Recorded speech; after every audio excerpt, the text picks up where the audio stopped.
How are you guys? Welcome back to Wargaming China. And you know what this channel's about. It's my free channel, and I just platform my understandings of the War of Resistance against Japanese aggression in China from 1931 to 1945. Now today what we're looking at is elements of the 22nd Army Group attacking dug-in Japanese positions just outside of Jiahe on the night of the 14th of February 1938. Now, the last time we saw the 22nd Army Group, they were just in early November. They had retreated from the town of Yangquan, and by mid-November they had by looting an arms depot, they had been kicked out and barred from the first war zone and the second war zone. So Long Zai has took them into the fifth war zone, and he's accepted them because, as he said, they're better than nothing. And a lot's changed. So when Lai Zongren took on the troops of the 22nd Army Group in mid-November, they were instructed to march to south of Jinan. So they were marching in, say, a westerly direction, and there to act as a reserve because Lai Zongren had positioned himself in the town of Suzhou, and Suzhou is a railway hub with two railway lines dissecting there.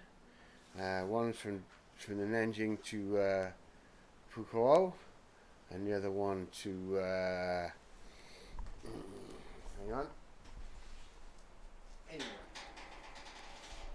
Zouchang is the headquarters of the 5th Army Group, and the commander of the 5th Army Group is Lai Zongren. Now the Japanese, and this battle itself, as indeed most of the battles we've talked about, have all been part of the greater battle of Wuhan. Now this would be part of the Suzhou campaign. But it would lead to the Battle of Taiyuan. So, a bit complicated already. So, the 5th War Zone was geographically located on the south bank of the Yellow River, and on the northern bank of the Yangtze River, from the coast all the way to inland to Wuhan and beyond. Now, I don't have all this written down, but I've got so many notes. By the way, this will be a long one, so piss off now if you haven't got time for the waffle, because it is going to be a long one. It's a complicated situation. So, basically, the Japanese are pushing on Lai Zongren's Zuzhou, the town of Zuzhou, from three sides. Now, at the beginning of the campaign, Lai Zongren felt in a good position. To the north, Shandong province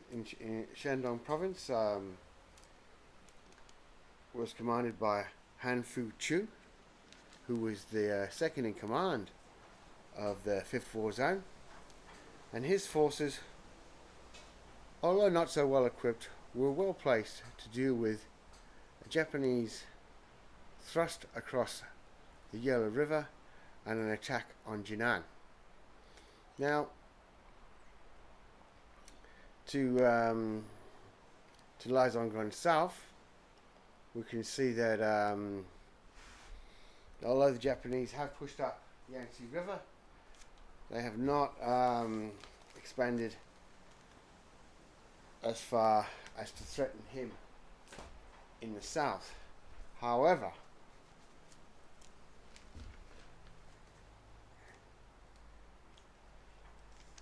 that will change because in the south, the IGA 13th Infantry Division will start pushing, and it will push along the railway straight to Zouchang, and that consists of the 13th Infantry Division.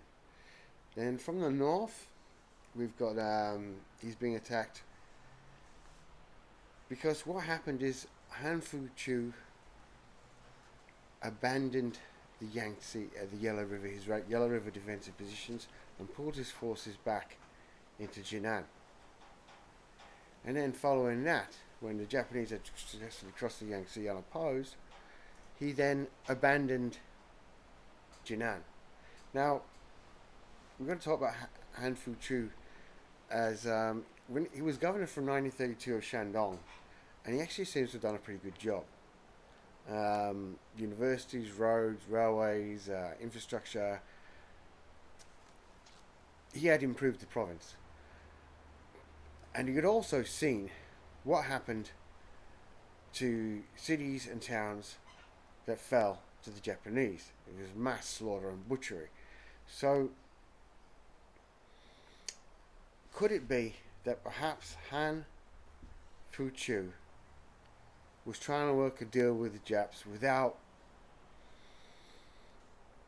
Chiang knowing and trying to keep his army together? Well, we won't know because when he ordered his army to withdraw from Kaifeng, he then seems to have from Jinan.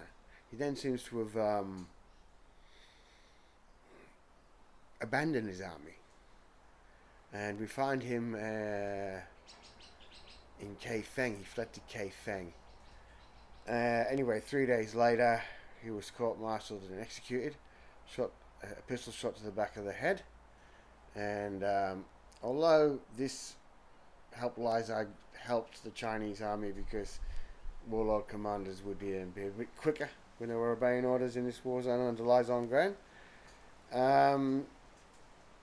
it still left the northern front of the 5th war zone wide open. So, the only reserve that Lai Zongren had to plug this gap, and I'm keeping this very simple. We're on the north front. We're fighting the 10th Infantry Division of Say's independent detachment, the Say detachment, and in this sector, the defense will be up to the 22nd Army Group. The disgraced, despised and ridiculed 22nd Army Group will be holding this position. Now, when they left Yangquan, they were probably at about 60% strength, because most of the casualties that they took in Yangquan were, if they couldn't walk out the city, they were left behind and mainly self-immolated, because Sun Zhen had no facilities for them. The Japanese were on the back. They knew what the Japanese did to their prisoners and to the wounded, so it was a fair enough choice for most of the men left behind to kill themselves. So that left Sun Zhen with about 60% of his army, and he's got to plug the gap now as the Japanese 10th Division drives on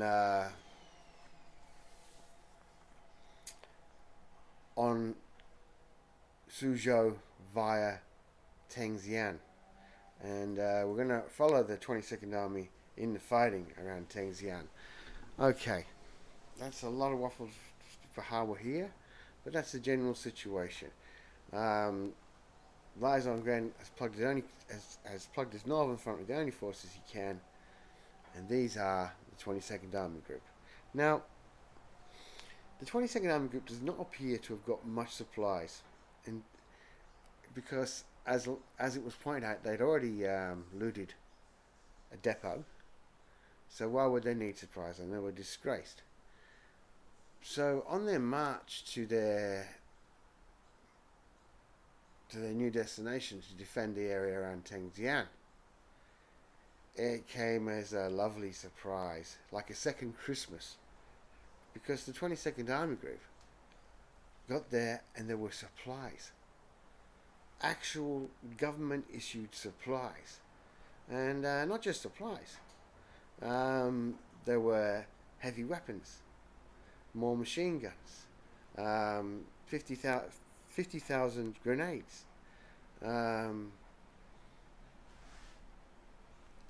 I mean, probably for a Western army, it would have seemed like a very, very small amount of equipment, but for the 22nd Army Group, for Sichuan 22nd Army Group, it would have seemed like Christmas. I mean, there's some of them, there must have been new uniforms in there, because we see from photographic evidence and from artist's impression, from what we can tell from artist's impression, if we can tell anything, that there must have been some winter uniforms equipped, because some of the soldiers are in winter blue uniform. However,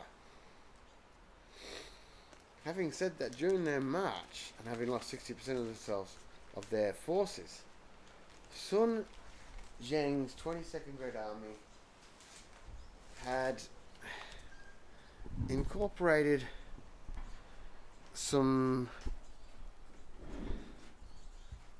disparate forces into his formations. Now, tonight, as I said, it's the 14th of February 1938. Now, I'm going to say right here that I'm working off the works of Terence Coe, Benjamin Lai, and Rockboss. And when it comes to divisional commanders, especially in the 22nd Army Group, they don't always match up. They seem to disagree. When it comes to some of the displacement of the forces, again, the three sources don't agree. But I'll tell you when the differences come up. So, it's the 14th of February, and we can see 2 battalions of the 746th Infantry Regiment of the 373rd Brigade of Wang Shijun's 125th Division of the 45th Corps of the 22nd Army Group. Now, it's attacking dug-in Japanese positions around about Jai He, and this is the 10th Infantry Division, and this is in Chinese sources. This is supposed to be a base camp that was surrounded by barbed wire and fortified. So that's what I've basically built. I had some tents, but I can't find any, so I just made these this morning. So the great things are tents, and Wang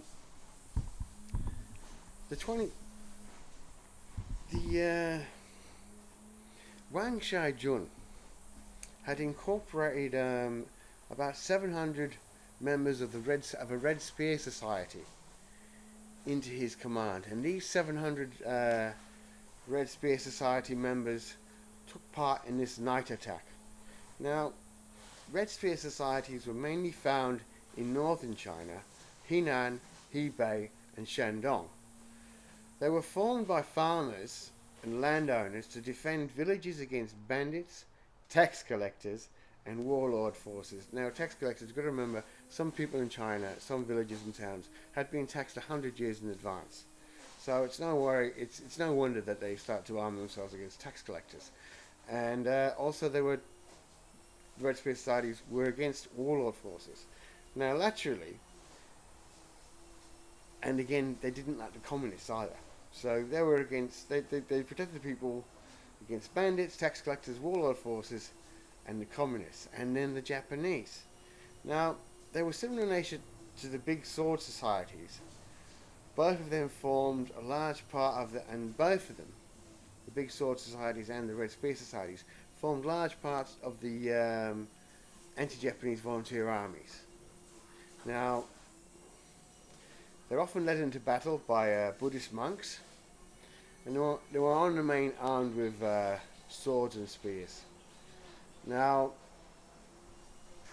I've incorporated them into this battle just like Wang Shijun did, and even though these societies were continued to exist in China, once the communists got in, they were suppressed. Although some of them seem to have been born again in China with immigrants going back and doing the teachings and things like that. So these are, to all extent and purposes, when we look at Red Spear society, we're looking at like boxer culture.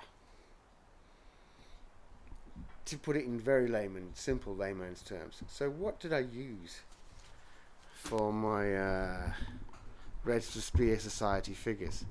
Well, I used the Caesar Chinese, World War II Chinese, because I'd done lots of conversions on them, and I had lots of swords with them, so they were good enough for tonight.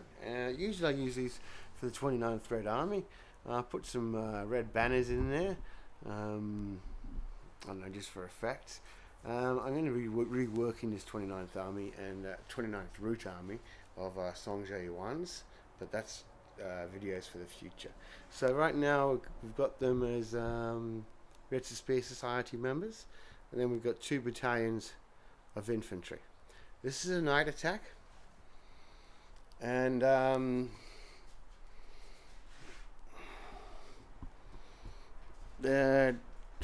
it's on a 4 foot by 4 foot table, and I really want this game over. This game shouldn't last longer than 7-8 turns. The Chinese objective is to break into the wire and enter the camp. That's it. The Japanese objective is to stop that. I'll deploy a battalion of infantry in the Japanese trenches, but they won't. Of course, the alarm will have to go off, which will be sound, and then they'll have to get to their post. So we'll see how the Chinese do. As I said, this action takes place around the town of Jihe, and it's part of the Suzhou campaign. Now, just let me check my notes and see what else there is, because there's always something. If you enjoy this, I hope you press like. If you're new to the channel, you should press subscribe. Now, later on, after this, was generally, I mean, the Chinese got slaughtered here, but it will lead on to the next game, which we'll see the more forces. Now, as I said, this is going to be an 8-turn game. It'll be quick and brutal, and then I might even get an epilogue done today. Alright, that's all for now. See ya.